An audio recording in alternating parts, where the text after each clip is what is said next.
축구팬 여러분 안녕하십니까. 23라운드가 또 종료가 됐고요. 다시 한번 24라운드 프리뷰로 찾아왔습니다. 경기 간격이 정말 많이 짧습니다. 또 경기하나 싶은데 또 경기를 하게 되고요.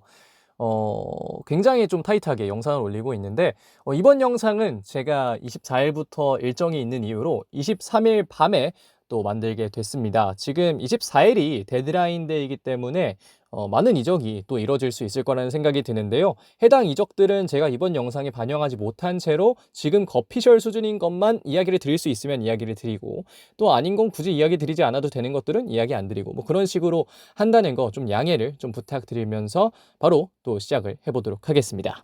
자, 23라운드 경기 결과부터 한번 먼저 돌아보겠습니다. 일단 첫 번째 경기는 포항과 수원FC의 경기였는데요. 진심 모드 수원FC가 간다 선언하면서 5대1 대승을 거뒀습니다. 그리고 광주와 김천의 경기, 광주의 마무리가 좀 아쉬워지면서 1대1 경기는 무승부로 종료가 됐고요.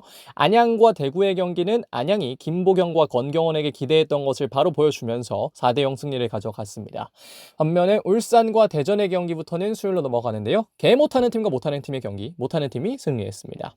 이어서 제주와 서울의 경기, 제주가 3대2 승리를 했는데요. 극장골을 통해 승리를 성공했습니다. 제주가 정말로 살아나는지 한번 또 지켜볼 만한 여지가 충분해졌고요. 그리고 전북과 강원의 경기는 전북이 전북했다. 2대0으로 깔끔하게 전북현대가 승리를 가져갔습니다. 바로 이어서 제가 뽑은 23라운드 베스트 11 보겠습니다. 키퍼는 이창근, 백포에는 이명재, 김영빈, 권경원, 임창우, 위에는 윌리안, 김보경, 이창민, 안현범, 톱에는 못다, 그리고 콤파뉴 선수를 뽑아봤습니다.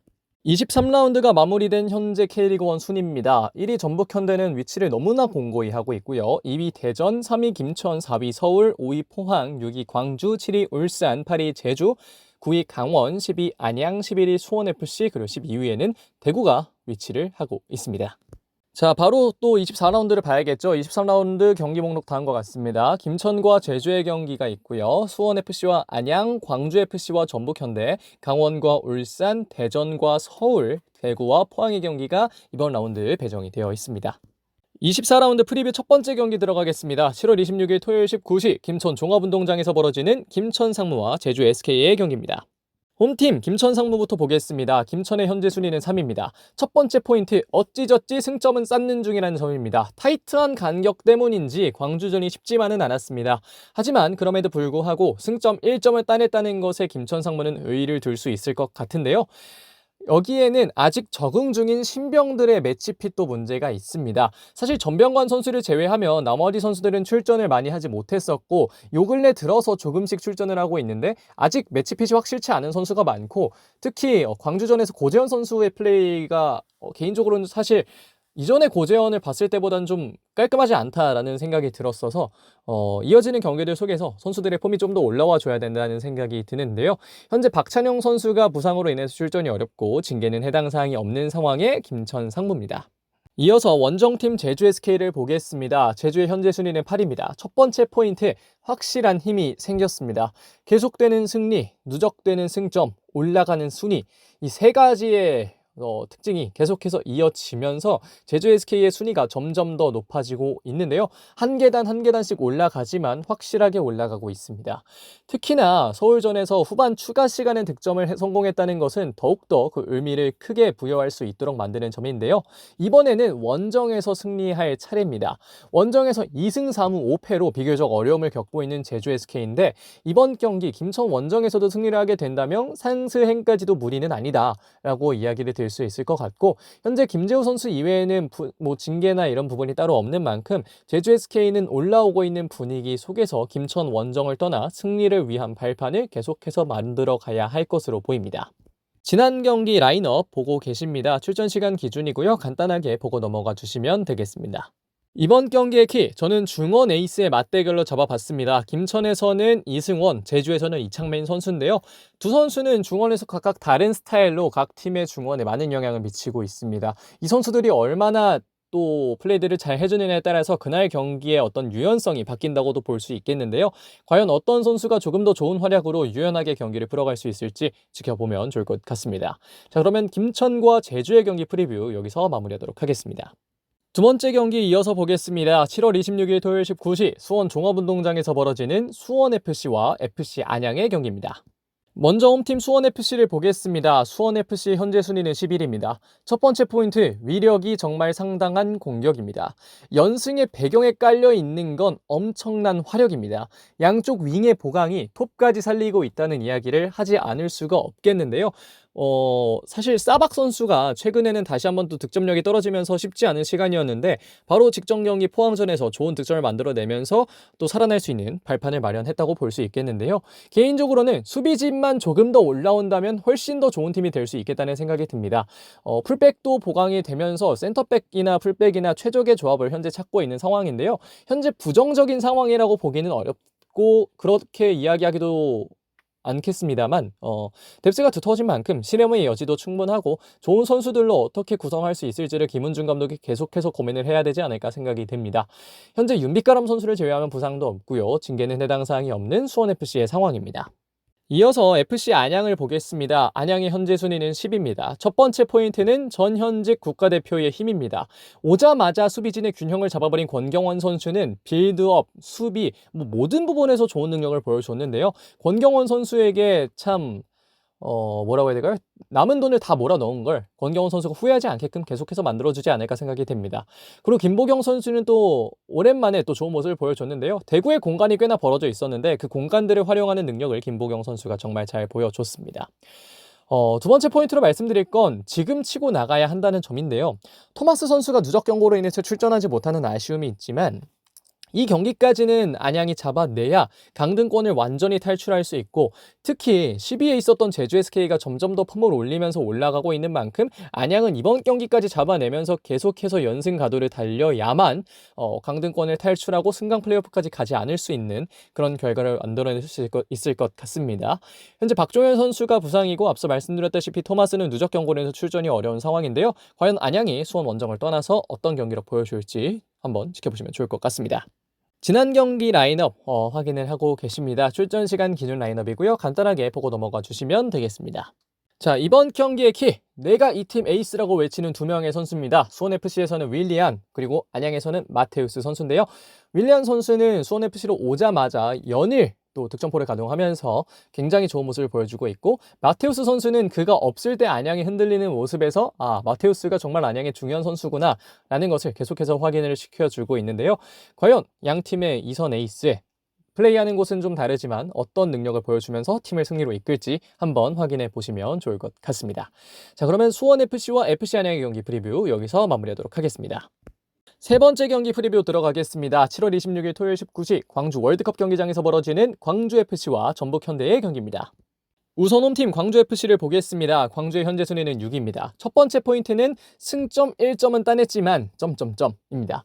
아쉬움이 존재할 수밖에 없는 지난 경기의 무승부였습니다. 마지막으로 갈수록 힘을 조금씩 잃는 모습을 최근에 광주FC가 많이 보여주고 있기 때문에 그러한 모습이 김천전에서도 나왔다고 볼 수 있겠고 특히 계속해서 몰아붙이다가 득점을 못하고 이어서 김천에게 실점한 이후에는 김천이 또 경기의 도미넌스를 일부 가져가는 모습이 있었기 때문에 이런 부분에서는 광주가 아쉬움을 느낄 수 있을 것 같은데요.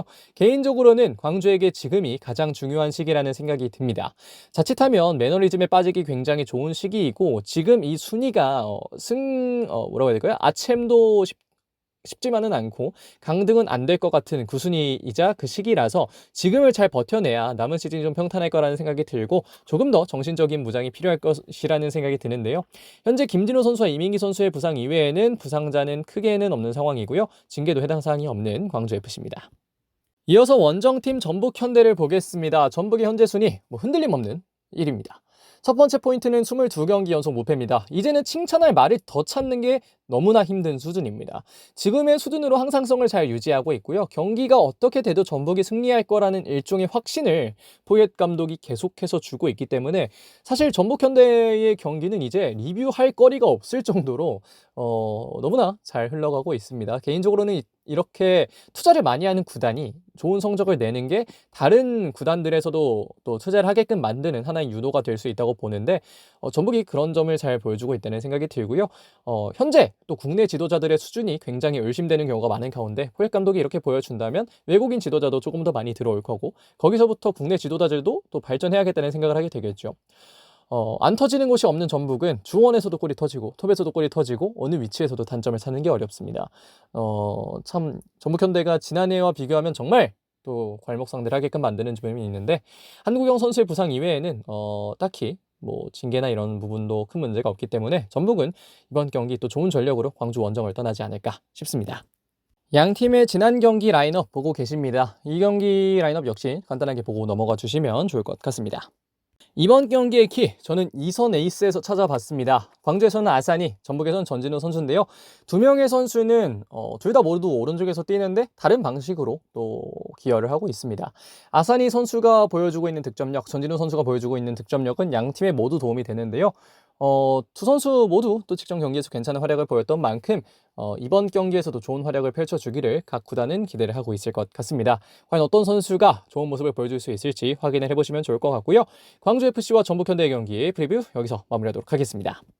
네 번째 경기 보겠습니다. 이 경기부터는 7월 27일로 넘어갑니다. 27일 19시 강릉 하이원 아레나에 벌어지는 강원FC와 울산 HD의 경기입니다. 먼저 홈팀 강원FC를 보겠습니다. 강원의 현재 순위는 9위입니다. 첫 번째 포인트, 전북과의 경기는 어려웠다 라는 점입니다. 어느 팀이라고 해도 사실 전북을 잡기는 어렵죠. 그것이 강원이 전북과의 경기에서의 패배를 잊고 이번 경기에 조금 더 집중해야 하는 이유라고도 얘기를 드릴 수 있겠는데요. 전북을 잡는 건 지금 어느 팀도 못하고 있고, 지금 20몇 경기니까 한 라운드 로빈 내내 지지 않았고, 이런 것을 생각을 해보면 강원이 못 잡았다고 너무나 또 처질 이유는 없다는 생각이 들고요. 울산 징크스가 깨진 상태에서 자신감을 갖고 최근 경기력이 강원이 더 좋기 때문에 전술적인 접근이나 이런 부분에서 충분히 또 동기부여가 된 상태로 울산을 맞이하게 되지 않을까 생각이 들고요. 본인이 하고 싶은 걸 하고 싶은 방향으로 한다면 충분히 좋은 결과가 있을 것 같고요. 강윤구 선수와 강준혁 선수가 부상으로 인해 나가 있는 가운데 지난 경기 김대우 선수가 명확한 득점 기회를 저지하면서 다이렉트 퇴장이 되면서 김대우 선수는 뛸 수 없는 현재 강원입니다.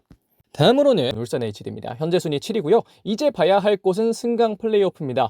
이렇게 못하면 기업구단이라도 경지를 생각해야 된다는 생각이 드는데요. 기업구단은 여러분들 아시겠지만 경지라는 데에 또 반감을 많이 갖고 있습니다. 조금 더 안정감을 가져가려고 하는 경향이 있고, 그래서 김판곤 감독도 현재까지는 자리를 유지하고 있는데요. 이걸 그대로 둔다? 이거는 직무유기로 봐도 무방하기 때문에 울산은 정신을 하루빨리 차려서 승강 플레이오프 가기 전에 하스 왕이라도 할 수 있도록 좀 노력을 해야겠다라는 이야기를 좀 드리고 싶습니다. 거기에 더해서 모든 선택이 최악의 선택으로 이어지고 있는 울산인데요. 축구적인 선택에서 좋은 건 단 하나도 없었고요. 특히나 지난 대전전 본인들이 여러 가지 고민 끝에 결국은 영입하지 않게 된 그 이명재 선수에게 실점하면서 좀 좋지 않은 경기를 하게 됐고, 심지어 인터뷰도 역대급으로 정신이 나가고 있죠. 울산의 팬들은 굉장히 좀 힘든 시간을 보내고 있지 않을까 생각이 드는데요. 현재 윤종규 선수 부상 이외에는 부상도 없고 징계도 해당 사항이 없는 울산 HD입니다. 지난 경기 라인업 보고 계십니다. 간단하게 포메이션 정도만 확인하고 넘어가 주시면 되겠습니다. 이번 경기의 키, 누가 더 확실한 공격수인가에 있다고도 볼 수 있겠습니다. 강원에서는 김대원, 울산에서는 루빅손 선수가 주요한 선수라고 볼 수 있겠는데요. 김대원 선수는 측면에서, 루빅손 선수도 측면 내지는 중앙에서 좋은 능력을 갖고 있는 선수들입니다. 최근에 어떤 각 팀의 플레이를 보면 김대원 선수가 또 좋은 모습을 보여줄 수 있는 확률이 꽤 높아 보이는데, 과연 어떤 선수가 조금 더 득점에 가까운 모습을 보여줄 수 있을지 확인을 해보시면 좋을 것 같고요. 강원과 울산의 경기 프리뷰 여기서 마무리하도록 하겠습니다. 다섯 번째 경기 이어서 보겠습니다. 7월 27일 일요일 19시 대전 월드컵 경기장에서 벌어지는 대전 하나시티즌과 FC서울의 경기입니다. 자, 우선 홈팀 대전 하나시티즌부터 보겠습니다. 대전의 현재 순위는 여전히 2위입니다. 첫 번째 포인트, 무승 행진을 끊어냈습니다. 후반 막판 극장골을 기록했다는 것에 더욱 의미가 큰데요. 물론 그 과정이 재밌었습니다만 어쨌든 극장골을 넣었다는 건 충분히 또 대전에게는 뭐라고 해야 될까요? 자신감을 심어줄 수 있는 골이 되지 않았을까 생각이 들고, 이제는 정말 반등을 해야 할 시점이기 때문에 대전 하나시티즌이 지금 순위라면 또 아시아 챔피언스리그 진출에만 만족할 수는 없잖아요. 조금 더 올라가기 위해서 노력을 해야 할 것으로 보이고요. 대전이 이번 경기에서 또 강점을 하나 지니고 있는 건 톱에서 강점을 지녔다는 점입니다. 센터백들의 능력이 서울 같은 경우에는 특히 좋기 때문에 최전방에서 많은 노력을 해줘야 이외의 부분에서 득점이 가능하다라는 것이 또 서울과의 경기를 할 때 각 팀들이 생각하는 부분인데, 현재 구택 선수도 퇴장 징계에서 돌아오고요. 유강현 선수도 괜찮고 주민규 선수까지 있기 때문에 이런 부분을 또 대전이 잘 활용을 해야 되지 않을까 생각이 듭니다. 현재 밥신과 김승대 선수의 부상 이외에는 큰 부상이나 징계는 해당 사항이 없는 대전 하나시티즌입니다. 이어서 원정팀 서울 보겠습니다. 서울의 현재 순위 4위입니다. 첫 번째 포인트, 이 경기는 김주성 선수의 마지막 경기가 될 수도 있습니다. 해외 이적이 사실상 예정되어 있는 김주성 선수는 당분간 치르는 서울에서의 마지막 경기가 될 수도 있을 것으로 보이는데요. 최근 또 김주성 선수가 좋은 모습을 보여왔던 만큼 서울의 팬들은 좀 아쉬움이 있겠습니다만, 어쨌든 김주성 선수도 이적료를 안겨주고 돌아가는 것이기 때문에 이것을 잘 활용하기를 바라야 할 것으로 보이고요. 이 자리에는 정태욱 선수가 임대 영입될 가능성이 매우 높습니다. 두 번째 포인트, 박수일의 존재가 주는 안정감입니다. 지난 경기에서는 김진수 선수가 또 징계를 받아서 나오지 못했고, 이번 경기는 최준 선수가 나오지 못하는데요.